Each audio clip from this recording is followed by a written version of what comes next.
My dears, and here we are at lesson 15. My thoughts are images that I have made. You can see it started out early on, hammering away at this idea that thought and form are related. Also, I need to tell you this. This course is not for sissies. This course is for those who have in some way said, okay, enough, I'm going the distance, as a friend of mine likes to say.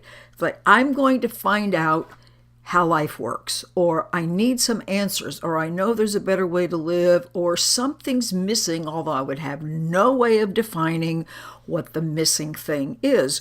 Well, what's missing is our direct experience of love, of ourselves, of reality, because all of these images and thoughts that are not loving thoughts, that are egocentric thoughts, are making a veil. They're putting up interference. So one of the things that's helpful, I find, is to think of images or forms as really just shadows. Nobody's confused by a shadow. If you have a light source and it shines on something and it casts shadows on the wall, you don't think those are substantial forms. They're recognized for what they are. They're just shadows. So we don't recognize that the forms in our world are really like, I'm making this up now, but I hope it makes sense to you, like three-dimensional shadows. They have no substance. And it says the way these shadows or these non-substantial forms get here is through the body's eyes. And you think, what? I thought my eyes were just organs in my body that were registering some objective reality that's already there. Well, by this time, even at lesson 15, you realize, but there's not any objective reality. So what my eyes are doing is putting what I decide is reality out there to see. So it puts it out there and then it goes, oh, look what I'm seeing. It's ignoring the part about, oh yes, and I put it here to see in the first place. And of course, how it puts it there is based on your thoughts. And it says, okay, we get it that this isn't going to make much sense to you in the beginning. At some point, you'll begin to have what it refers to as little light episodes. I remember seeing some strange, just flashes of momentary light a long time ago. I've been at this a long time. And sometimes little edges, sometimes things more profound over the years. But it says, don't be alarmed by these light episodes. They don't really mean anything except to tell you that you're beginning to change your mind in a way. They are symbolizing something that's called true perception. Now, this is the first lesson where it uses that phrase. So what is true perception? True perception is operating in what we think to be the world of form, only knowing, oh, I'm not fooled by this. I realize that this is not really a big substantial world that can tell me what to do and of which I am a victim. This is my array of thoughts showing up out here, and as such, we begin to see it as just like a little fragile veil, kind of like a nothing. And so we take it in a much more lighthearted manner. It's like, I'm not fooled by this. I'm not fooled by the fact that my eyes are putting this out here.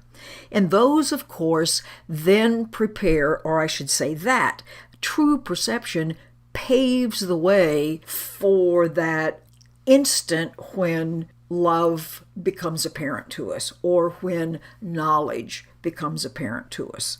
So in the meantime, to head in that direction, it says just do 3 little exercises a day, only a minute or so, or as needed if you have some major meltdown.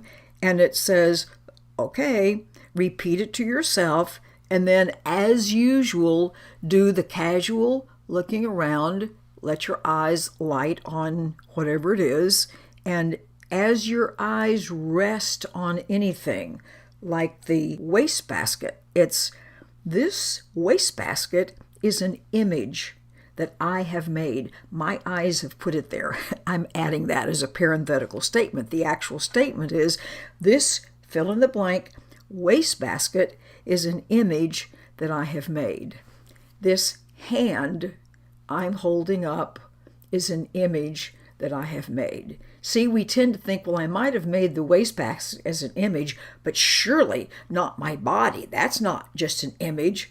Oh, yes, it is, which is why I want you to be so indiscriminate in the things that you look at and to which you are applying the lessons.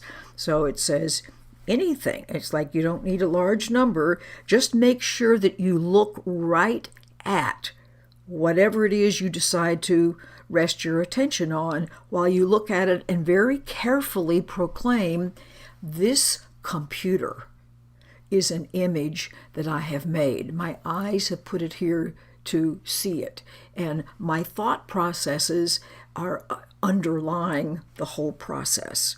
So just do this, try to be comfortable with it, and once again, it's simply undoing our notions of a solid, concrete world that tells us what to do. We're completely reversing that in that, nope, my world is sitting there as a mirror.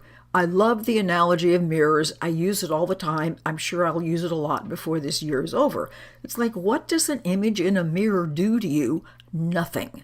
It sits there and stares back at you, looking exactly like you look with whatever you've got on, and as you move, it moves. If you get closer to the mirror, it comes closer to you. If you rail and carry on and scream and yell, then the image in the mirror will do the same thing. The world is a mirror of your thought processes. It's faithfully to the last little detail, reflecting back the nature of your thoughts. So once you know that, your world becomes a big diagnostic that shows you what's going on with you. Very useful, helpful information. So my thoughts are images that I have made with my so-called body's eyes. What an amazing idea. I hope